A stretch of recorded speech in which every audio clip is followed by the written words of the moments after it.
নেপালে পাটখালি করে বাড়ি ফেরার পথে নেপালের বীরতামোর এলাকায় গভীর রাতে লরিতে দুষ্কৃতী হামলা। পেট্রোল বোম মেরে জ্বালিয়ে দেওয়া হলো দুটি লরি।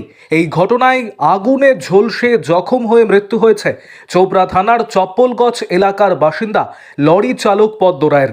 পরিবার সূত্রে জানা গিয়েছে, গত 22শে সেপ্টেম্বর পাট বোঝাই করে লরি নিয়ে নেপালে গিয়েছিল চোপড়ার চপ্পলগছ এলাকার লরি চালক পদ্ম রায়।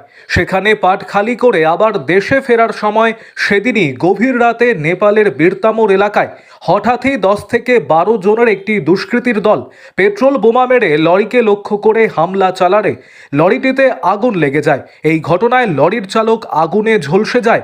ঘটনাস্থলে নেপাল পুলিশ গিয়ে আশঙ্কাজনক অবস্থায় লরি চালক পদ্ম রায়কে উদ্ধার করে শিলিগুড়ির উত্তরবঙ্গ মেডিকেলে চিকিৎসার জন্য ভর্তি করেন।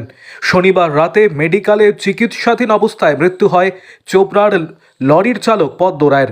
এই ঘটনায় শোকের ছায়া নেমে এসেছে গোটা এলাকায়।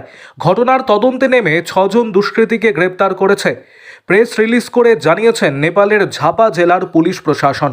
অন্যদিকে গোটা ঘটনায় নেপাল সরকারের কাছে ক্ষতিপূরণের দাবি তুললেন এলাকার বাসিন্দারা। দাদা কি বলবেন, ঠিক আমার এ দেশের একজন ড্রাইভার নেপালে গিয়েছিল কিছু কাজ মানে গাড়ি নিয়ে, একটা ঘটনা ঘটেছে, কি বলবেন বিষয়টা? আমি শুনলাম, শোনার পরে আমি আজকে এলাম আর কি, পরিবারের সঙ্গে যোগাযোগ করার চেষ্টা করলাম। পরিবারে এখানে এসে দেখলাম, যেটা বুঝলাম আর কি, 22 তারিখে পাট নিয়ে গেছিলো, গিয়ে ওইখানে পাট খালি করার পর ফেরার পথে মাওবাদীদের হামলায় আর কি, হঠাৎ করে মাওবাদীদের হামলা, মাওবাদীদের কোনো নেতাকে ধরে নিয়েছিল নেপাল সরকার।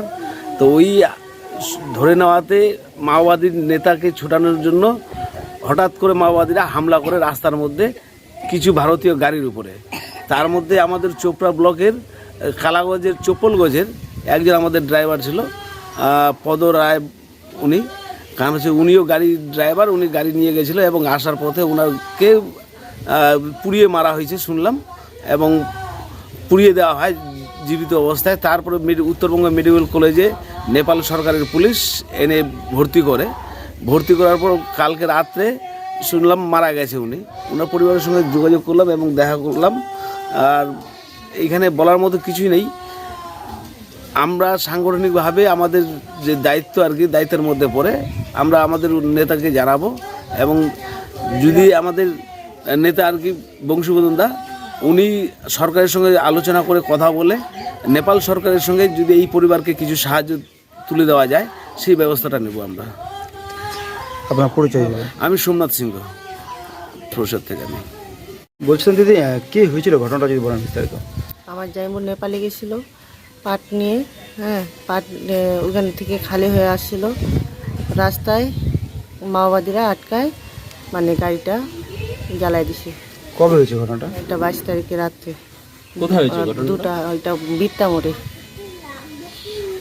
নেপালে। নেপাল বীরতামোড়ে। ও বের হতে চাইছিল, বের হতে দেয়নি, গাড়ির ভিতরে রাখছে। সাইডে 14-15 জন ছিল। তারপর গাড়ি জ্বালাই দিছে, জানলা দিয়ে বের হয়েছে। বের হয়ে নেপাল কাকরভিটায় নার্সিংহোমে গেছে। ওইখান থেকে তারপর মেডিকেলে নিয়ে আসছে। তো